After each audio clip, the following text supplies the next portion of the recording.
Yes. That's right. Darn tootin'. Roberto.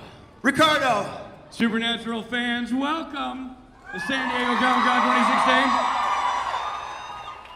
What a year last season was, Robert. What a season. What a season. Turns out you're God. Turns out. You go to bed a writer, you wake up God. Must be nice. It is kind of nice, actually. It's good stuff. Good stuff, everybody. Wow. Well, and more fun in store. Season 12. Yeah. On the way. Are you ready? Well, let's meet some of the folks. Let's do this. Let's dive right in, shall we? You know, our first panelist, he's so respected by the Supernatural writers that they even named one of the show's most beloved characters after him. Please welcome Demon number 5. Oh, no. Bob Singer. Bob Singer. Bob Singer, everybody. There he is. Bob Singer, make Here it he walk. comes. You That's get the best seat in the house. Right next to where the comedy happens. Yeah, right next to us, guys, where all the winners sit. Oh, big congratulations go out to our next panelist. He's finally made it to the top of the ladder, Robbie. Yeah. He is the showrunner and head writer of Supernatural. This is his first season. We're a little worried that maybe it's going to his head, though, because we've caught it through the grapevine that when he makes notes on a script, instead of just telling the writers to their face, he has a tendency to throw the script on the ground, leap on his desk, and scream, "You got dabbed, bitches." Seems a tad over the top. We'll have to find out if that's true. Ladies and gentlemen, Andrew Dabb. Andrew Dabb, here he comes. It's Andrew Dabb. That's Andrew Dabb's theme song. That's the slow saunter of a man running the show. Nothing but time. Welcome, Andrew. The next guy here, he's a man whose unwavering devotion to winter headgear, even in the scorching summer months, has led the entire beanie industry to collectively respond, "Really?" Mr. Jared Padalecki.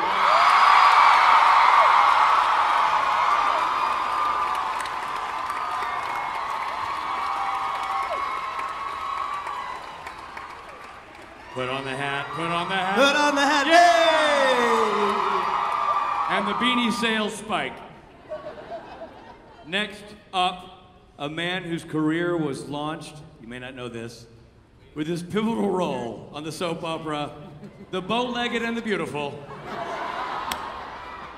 Jensen Ackles, everybody!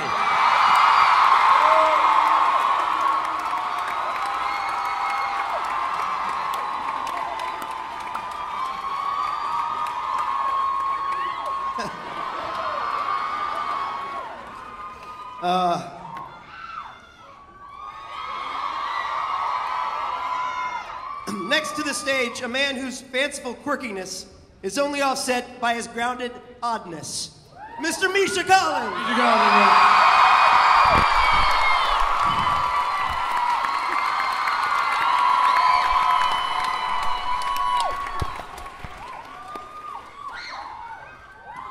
And no, that is not it. Our next guest is a sinister overlord who relishes making life hell for all living creatures. And on TV, he plays Crowley. Nobody knows how to ruin a moment more than this guy. Stepping on stage. Shepard. Mark Shepard.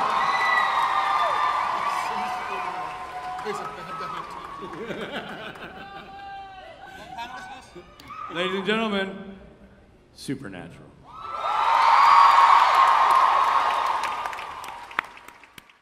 All right, let's open it up to Get into there. to the questions. Robbie, first question. You? I'll take the first question. Yeah. Bob and Andrew, we can all agree that season 11 was pretty epic. You had the darkness. God. And God. And God. Yeah. That was pretty huge. And now the darkness is gone. So where do you go from there? I mean, how can you get bigger than God? Other than cast somebody over 5'7" to play him. Just a thought. Oh, it's true. It's fair. That's Spitballing. 5'6 3/4. I'm no writer, but. You don't get bigger than God. This year we're we can't top all that. So we're going to try to get back to basics a little bit. Tell little smaller stories, because I don't know how you get bigger than God and Amara. So some good old-fashioned horror stories. We've set up the British Men of Letters. They'll be part of what we're doing. The first part of the season, you know, we still got Lucifer out there, so there's a hunt for Lucifer. Who? The guy that's replacing you, Mark. Oh. Yeah. Just as an aside, at least once a week, Mark Shepard talks to either Andrew or myself and says, are you killing me yet? It's a dream. Yeah. One of these days, we're going to say yes just to really make him squirm, but not yet. Thank you. Well, we can't wait. So it sounds like smaller stories this year, bringing it back to family. It's exciting. It's exciting stuff. I enjoyed your answer, Mr. Singer. My next question is for Jared. How are you? How are you, buddy? Good. Thanks, Robbie. Okay, so at the end of last season, left you in quite a pickle. You were, you were shot, and I only watched the scenes I'm in, so maybe I missed something. But are you dead? So, as we saw, you missed the promo, yeah? He had a call. It was just on. He had a thing. I had to do a quick thing. Thankfully, Sam Winchester is alive.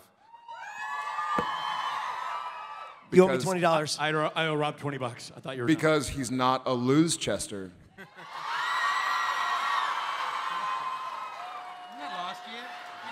Shame on you. You know, that bit, Thank you, everybody. Good night. that bit worked so well last year. I'm glad you brought it back. I figured I'd double up. Yeah, so Sam's alive, and we see a little bit of what happened to him. Thank you. I'm happy to be alive as well. So who was the woman who shot you, and why did she have a funny accent? So we find out more about Lady Tony Bevel. She is a member of the Men of Letters, but the British Men of Letters. We find out more about the Men of Letters and their worldwide society, basically, and we'll learn more about what she wants and what they want for themselves and from Sam and Dean and for Sam and Dean in the episodes to come. But obviously, she and Sam didn't start off on the right foot. No. From the looks of things, from the promo, that you must have had something really important going on. I had a meet and greet with Richard. Got it. Yeah. It's called Pokemon Go. There's like a legendary Pokemon up here I just found. No, we see that they're not off to a great start, but we'll find out more about why and what happens. Blow torches and that kind of thing. Yeah, can do that. Good times. Rich, why don't you take this one? Jensen. Present. Family. It's always been a central issue in the show since day one, but you definitely see it coming back in big ways with the return of your mother. So, my question for you and for Jared: how are the boys going to respond to that big reveal? Because that is substantial to have that connection brought back to the show. Yes. Great, thank you. Yep. Well done. Well said. Yeah, it certainly changes a dynamic that we haven't, or presents itself with a dynamic that we haven't had in quite a while, or ever. The interesting thing is that when Mom left, Sam was a baby and Dean was You're a baby. a child. You're a child. It's funny, as Dean grew up, but You Sam grew up. Never did. just got larger. Larger than God, some might say. Well, It's okay. I'm okay. I'm okay with it. So I need you to be okay with it.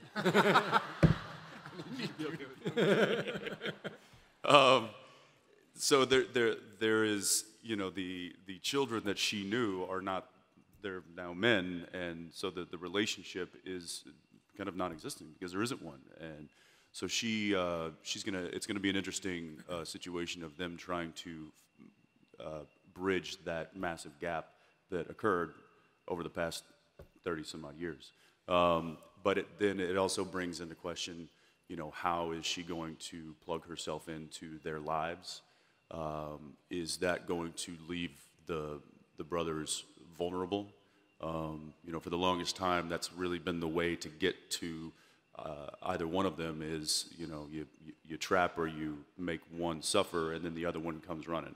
So now there's a kind of a third element in the mix that could potentially, you know, leave the guys vulnerable, and situations might arise because of that. I will say that just, you know, personally, it's great to have Samantha on set. She's a wonderful actress. And, so, you know, selfishly, happy to have her back. I don't quite know where it's going to take the boys. That would be a question for the bosses here. But I'm excited to see what happens and for the journey to begin. Well, I'd really love to get her perspective on this. Samantha Smith, everybody. Oh, yeah!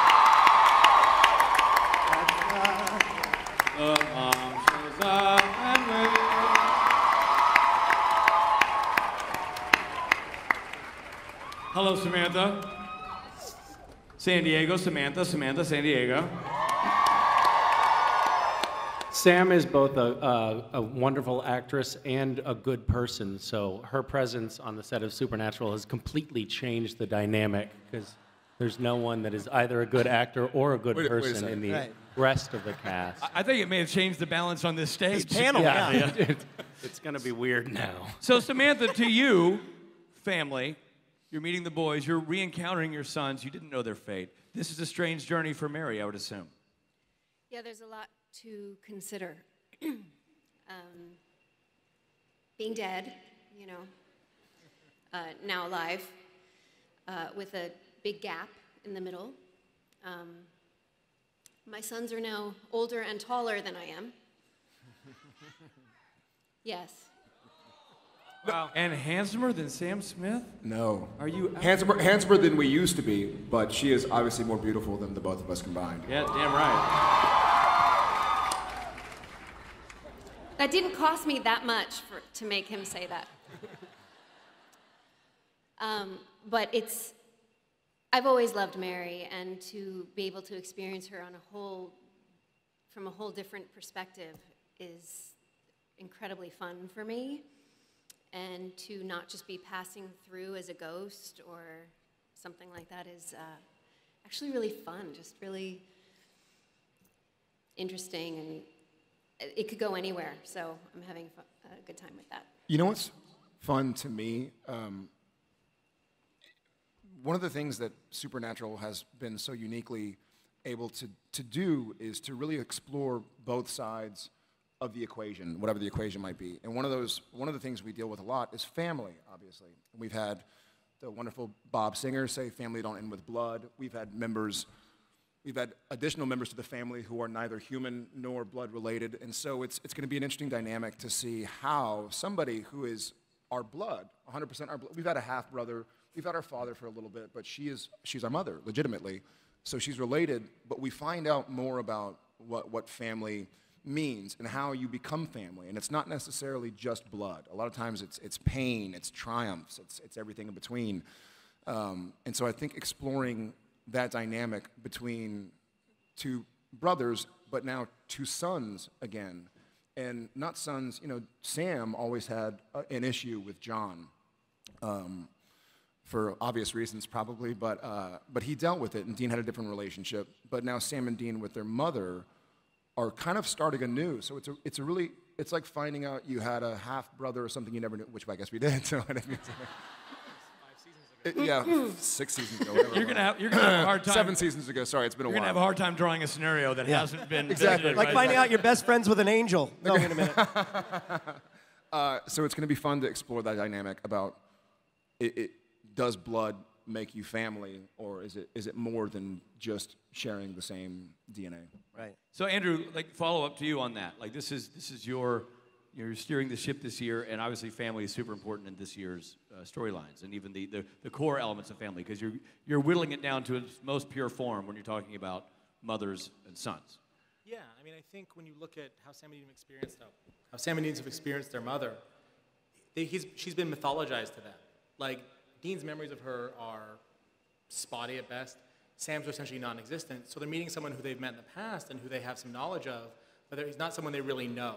And from Mary's point of view, she knows these are her sons, but it's about reforging that connection. We didn't want things to come in and be super easy. But also, she has a lot in common with Sam and Dean. She was a hunter. She was raised a hunter, exactly like they were. She walked away from it, exactly like Sam did.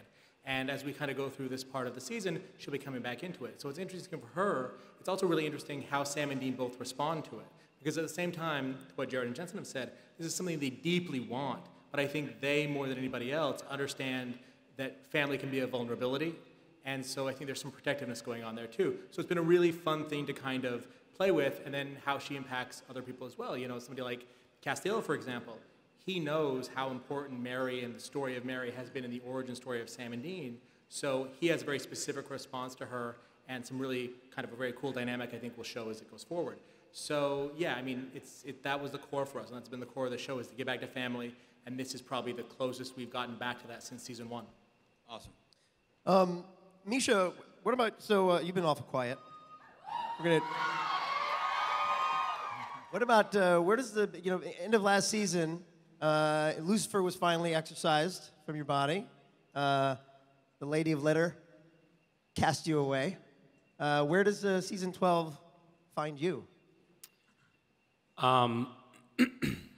Season 12 picks up with Cass. I think Cass kind of has, for a long time on the show, see how I started 4 different sentences there without actually saying anything? It's good. Not a lot of people can do that. That was 5, actually. That's one of my strong suits.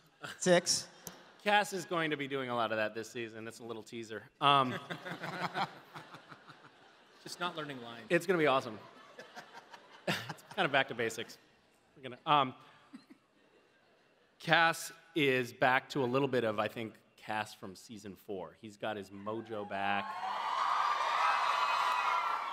Much of his mojo, not all of it. I think his wings are still broken. But he's angry, and he's in a fighting spirit, and he is after Lucifer.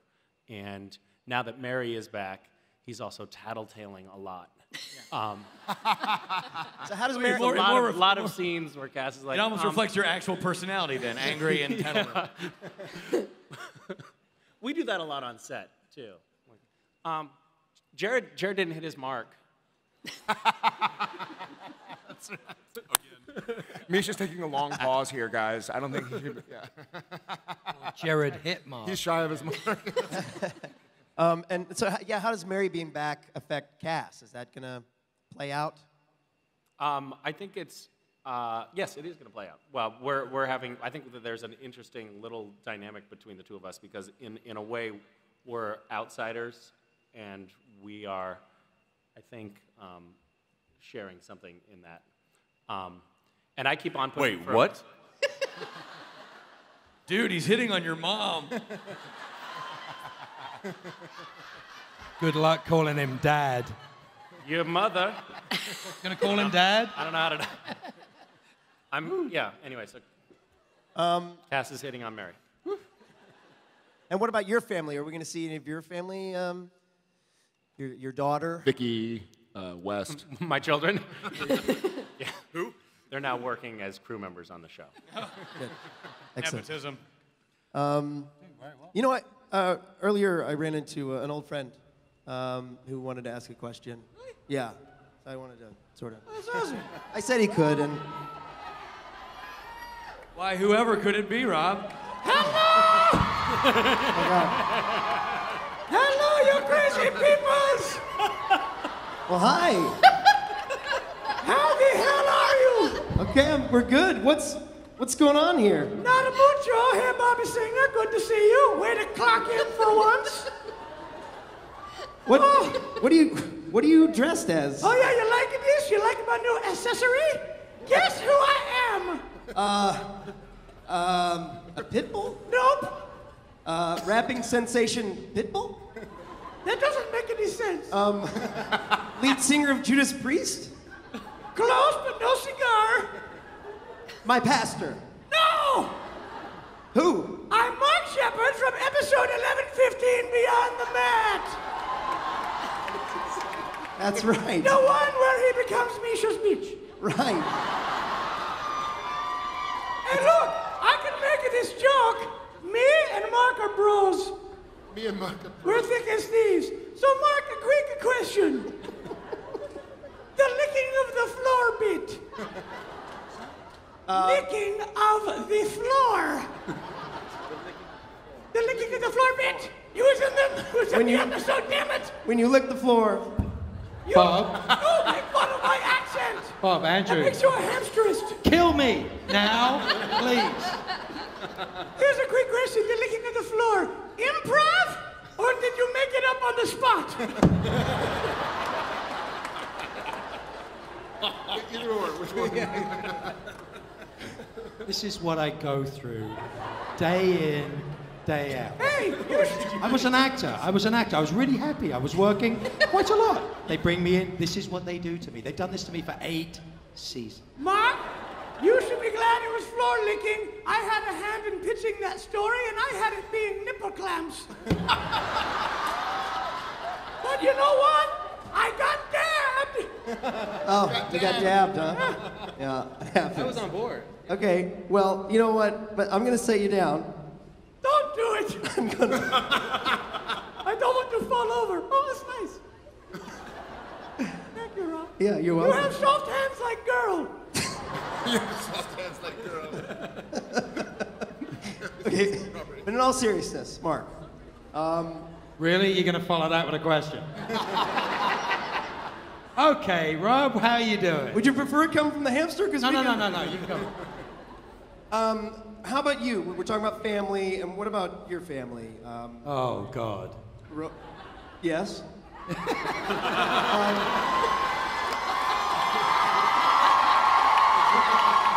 That's been a boon for you these days, hasn't it? Huh? That's been a boon for you. Oh, it's been fantastic. Best years of my life.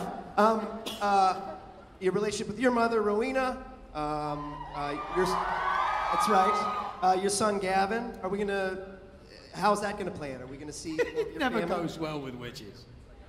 Well, I don't know. There's a hint that my family dynamic may be returning in a sort of slightly more expanded scale. So I'm looking forward to seeing how that turns out, because it never turns out well. I mean, I genuinely love Ruth, but I cannot stand Rowena. But yeah, it's been fun. Rob, Yes. quick question. It's actually more of a quiz. Okay. What do I like more than a bottle of bourbon? I don't know what do you like more than a bottle of bourbon? 5 feet 2 inches of scotch. Oh, well, then you're in for a treat because we have Ruth Connell here, everybody.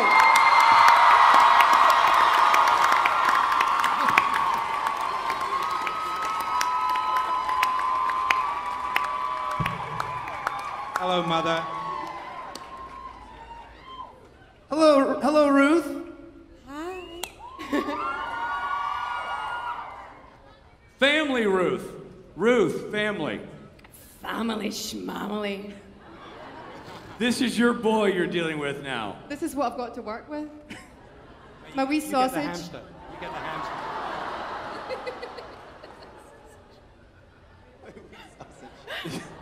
We is Scottish for little. Oh, I thought it was urine. No. Anywho, Ruth, family storylines very important this year. You obviously have a contentious relationship. However, an important one. Where do you see it going this year? Downhill fast. Honesty is important. That's it. No, yeah.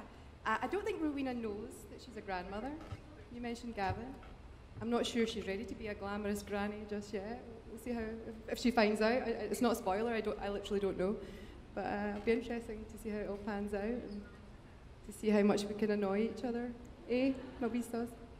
Andrew, speaking of Gavin, do you have any plans to bring back Any characters that you can talk about? Are we going to see any people we know? Yeah, we're going to see, I think, a lot of people we know. Everybody you're yelling out, they're all back. But I think especially as we kind of meet some hunters, so Jody will come back, Donna will be back, Claire and Alex will be back, Gavin will be back. Nice. And anybody else we can put in there? Oh, they're making a decision right now. Yeah, so They're going with an audible. Yes. Welcome to the show, Bob. Kevin? He works in a vacuum. He doesn't tell me a lot. Right. So you heard it here. Donna, Yeah. Sheriff Jody, Yeah. They heard it. Gavin, Awesome. and God and Gabriel. So Yeah. That's what I heard. I heard right out of the speaker. It's bizarre. But Andrew, for reals with Rowena and Crowley, that family storyline, are we going to be exploring that more deeply this season? I think so, and I think the interesting thing with Rowena is that, she had this big move last season where she, had a hand in freeing Lucifer and had a hand in trying to put him back. And I think when we meet her this season, she's kind of gone in a different direction. This is a character that's been kind of wanted to be the power behind the throne, behind about 5 different thrones since we've met her, in terms of Crowley and Lucifer. And I think when we meet her this season, she's taken a step back and she's like, is this something I really want to do? So we're going to meet her in kind of a, I think, funny and cool mindset. But then she gets kind of drawn back into the world. And then in terms of Crowley, for him, Lucifer's still out there. He's not king of hell when we start the season. The question for him is going to be like, what does he ultimately want? In the short term, it's pretty simple. He wants revenge. He wants Lucifer. That licking of the floor thing, which was not scripted. But it seemed to have resonance. Yeah. No, it was, he wanted to do more, but we were like, no, Mark, you have to keep your shirt on. Like, it's not cool. Like, I don't know. He has his own ball gag. That was weird. But I think, so It's very method. early on, that would be a very driving force. But beyond that, I think with Crowley, the family stuff, and again, Crowley's relationship with the guys has kind of evolved, I think, very nicely over the course of the last 2 seasons, and we want to keep that going. awesome. BYO ball gag. I like That's that. right. So you mentioned Lucifer. He's still out there. Yes. Where he's looking for a vessel. Can we know where he ends up? Bob. Robert. I was so transfixed by Andrew. Well, Lucifer is going to try out a few different vessels. He's not. First of all, to hold Lucifer, you need a really strong vessel, like Sam. So he,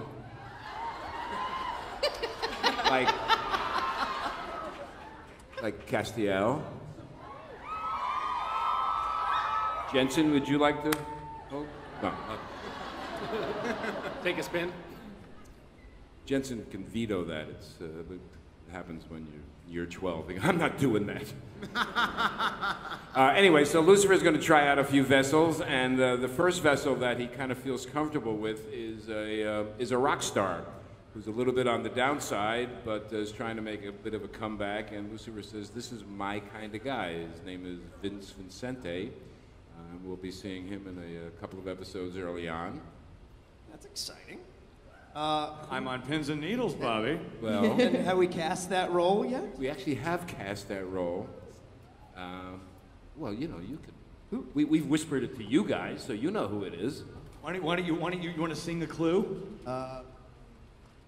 Jesse is a friend. That Lately something's changing, harder to find. Jesse's got. we said one verse. and we're gonna- So it's Jesse. Rick Springfield is going to be the new Satan. Believe it or not. Andrew? How did that come about? How did he get involved, and how was that decision made? Well, basically, we knew we wanted to put him in a rock star because, one, it's just kind of interesting. Lucifer, he got what he wanted last season. He got his face-to-face with God, who's kind of a dick, but whatever, it's cool. How I wrote him. Sorry. Sorry. Interpreted. So, but, for him, he's kind of out in the world, ruling heaven, ruling hell. It lacks an appeal. And, we're seeing Lucifer that's kind of on vacation. He wants to have some fun. But what he's realized is that when your name is Lucifer, it carries a certain amount of baggage. And so hopping into bodies, he kind of possesses this kind of Faded, as Bob was saying, a rock star, Vince Vicente, and we're like, we'd really like to get somebody who could perform and do this kind of stuff. And we called our casting people, and they were like, look, because this is a real role, like, great actors have played this before. Mark Pellegrino, Misha, kind of. And so we needed someone that could act and live up to that. And they're like, well, if you want a rock star, like, they can sing, but very few of them can actually act. That list is very short, and they recommended Rick Springfield, who, if you've seen Ricky and the Flash recently or True Detective, he was in both of those, and he was great. And he was kind enough to do it for us, and is up shooting. Actually, his first scene was on Friday, and he's just doing an amazing, amazing job. So we're really excited for you to all see what he can do.